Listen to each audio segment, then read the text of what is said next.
Meal times are not always safe times. Now, if you had a kid at home, I bet you know that. As a child, our family table had a slight tilt to it. You didn't notice it when you were there until something was spilt. I'm the youngest, usually it was my fault. Now, my dad sat at the lower end of that table, and he developed cat-like lightning reflexes, and in just a moment, he could leap up before his lap was covered in milk or juice.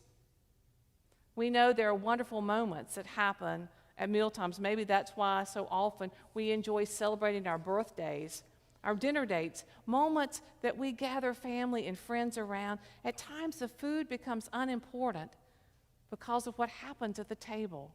Presents are opened. Boxes with rings in them are given and received. Tender words exchanged, and announcements are made. But there's some other times around mealtimes when it's very uncomfortable. Times when angry words are spoken and shouted at each other. Toward the holiday season, how often we brace ourselves for those annual family members' meals together, when we just hope we are not seated next to that relative with whom we know we disagree on just about anything. Mealtimes can be dangerous, not always for what is said and discussed, but just because of who is present and who is invited. Now, that's the entire plot of a bold movie, a scandalous movie as a sort, made in 1967. I was still in elementary school, but just its title became a catchphrase that one could easily drop into a conversation with parents just to watch them light up. I know because I did it. Guess who's coming to dinner? 1967, that summer was another summer of great unrest and racial upheaval. And just the thought that your white daughter might bring a black man home for dinner and announce along the way that she was planning to marry him was more than most white families could tolerate at that time, and perhaps even now. That's the plot of the movie. It was filled with stars: Spencer Tracy, Katharine Hepburn, and of course Sidney Poitier, that handsome, perfect boyfriend for their daughter, except he was black. In 1967, it was still illegal in Virginia for interracial marriages to occur, and it was quite unusual for a movie to be made with the love interest of a handsome African-American man. Prejudice abounds in this movie, from the progressive white parents who are doing their best to seem liberal, to the fearful black parents and the hesitant black maid, all together in one meal. You better watch out with whom you share a meal. Jesus certainly discovered this reality. One of the main accusations against Jesus was that he ate and interacted with the wrong people, those who were beneath him, those who were sinful, tax collectors, prostitutes. The fear was Jesus would be tainted with their sinfulness. There are complaints and accusations because there's a closeness and intimacy that occurs whenever we share a meal together. We know that's true. That's why we yearn so much, even now in the pandemic, to gather around a family meal with family and friends, to enjoy that time and that conversation. Jesus breaks the rules. He refuses to continue the segregation of that time. He took risk, bold risk, and he teaches us to do the same. Guess who's coming to eat dinner? It might even be an angel. Really, that's what happened to Abraham and Sarah, as we heard in that story Emma read. It's that surprise meal for Abraham and Sarah when they invite 3 strangers who pass their way to share a meal with them. Now, in true Middle Eastern tradition, there's always plenty of hospitality, but in this story, it's over and above. They go and slaughter a steer and barbecue it, and they make a cake, a huge cake, for the 3 guests who are there beside them. What they soon find out is these are no ordinary strangers. They are, in fact, messengers, angels from God, who deliver the most unbelievable, outrageous news. Abraham and Sarah are in their 90s, and these messengers from God tell them that they would soon be parents. They would conceive and bear a son who would be a blessing to them. I talk about painful, cruel jokes to tell an infertile couple of any age. No wonder Sarah laughs behind the tent in disbelief, and maybe in pain and in fear. Of course, we know the angel's prophecy come true. Sarah does miraculously conceive a child, and from this visit with the angels is where his name comes from. His name is Isaac, which means laughter. Guess who's coming to dinner? It might be God. The New Testament writers remember this story of Abraham and Sarah, and they reminded all of us to welcome and entertain strangers just because those strangers might be angels from God. A story is told of Mother Teresa, who was asked one day, how in the world do you continue to serve and care for people who were so despicable in the world? The story says Mother Teresa sighed, and she answered, I look deeply in their eyes, and I say to them, my Jesus, what an interesting disguise you're wearing today. Guess who's coming to dinner? Could it be Jesus in disguise? Remember those two who walked on the road to Emmaus. In their sadness and grief over the death of Jesus, they talk to a companion who joins them on the road. They insist he stay with them that night, and when the stranger blesses and breaks the bread, you know what happens. Their eyes are open, and the disguise falls away, and they see Jesus has been among them all day. They couldn't see him. Perhaps that's why we find Jesus so often surprising and annoying the religious leaders by the people with whom he keeps company, especially the people with whom he shares a meal. We know something happens when we gather our meal with Jesus. Could it be Jesus sees something within those guests that we are blind to? Could it be if we're willing to cross boundaries, we could see Jesus too? He continues to intentionally eat with tax collectors and sinners, notorious women who people suggest had more problems and demons than you could count.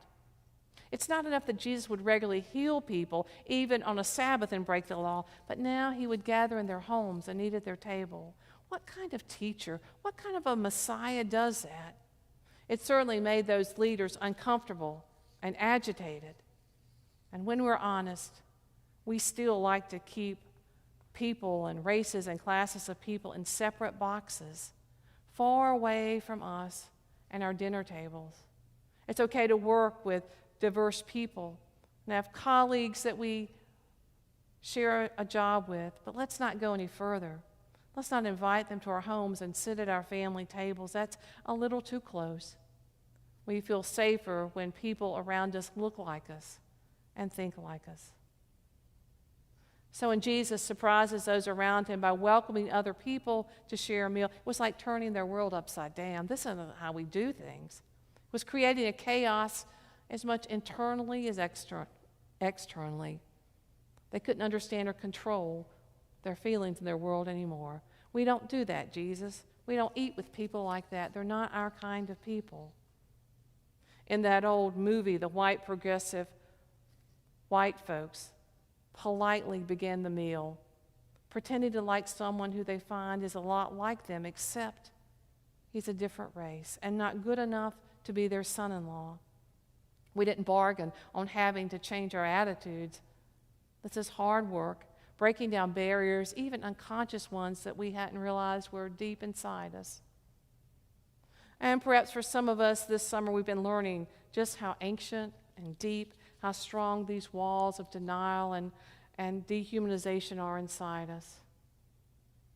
Our New Testament story this morning is about someone we know well. We learned to sing about him before we could even read, that wee little man named Zacchaeus.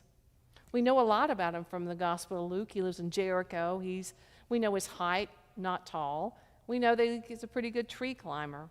But most of all, we know his occupation. We know his business practices, a tax collector, an arm of the oppressive Roman government who could and would and did gouge and exploit his own people for his own gain.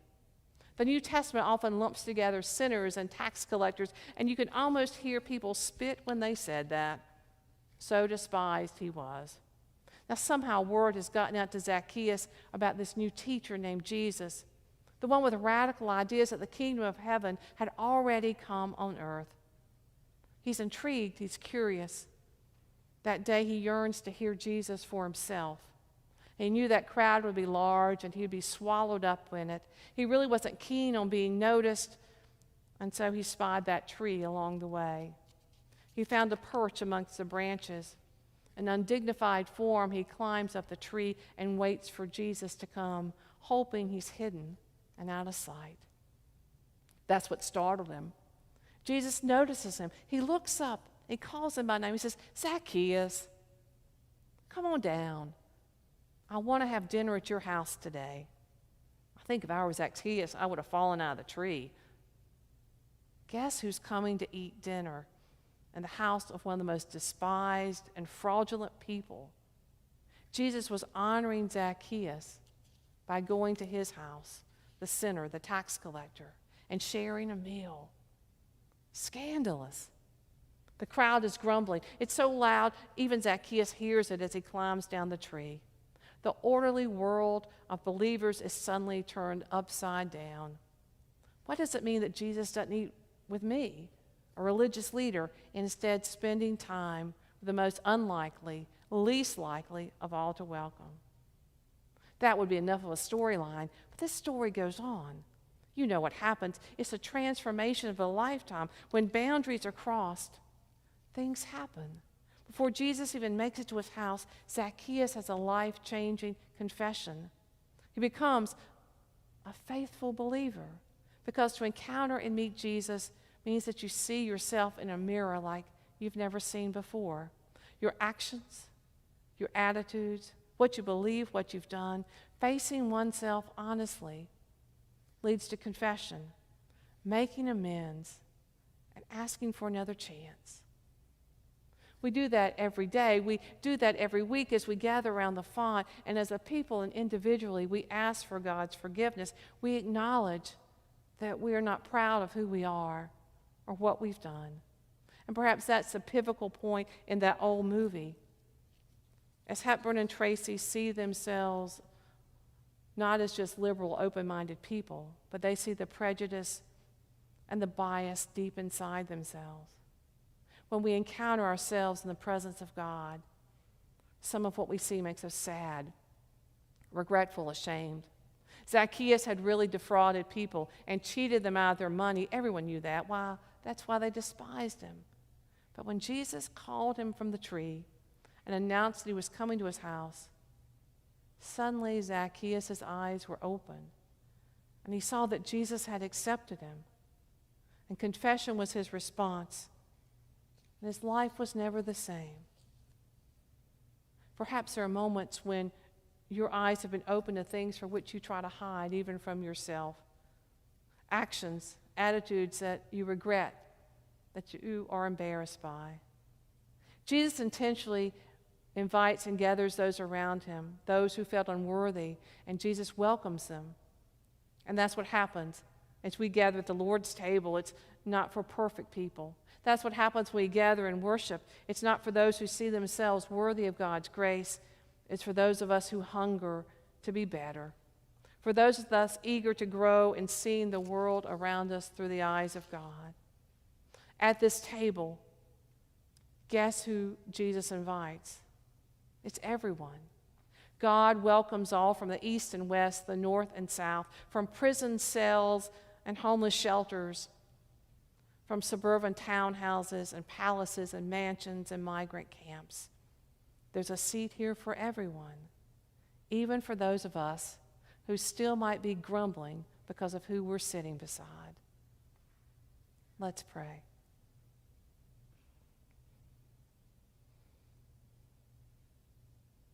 Loving God, open our eyes to ways you surprise us and appear in our world.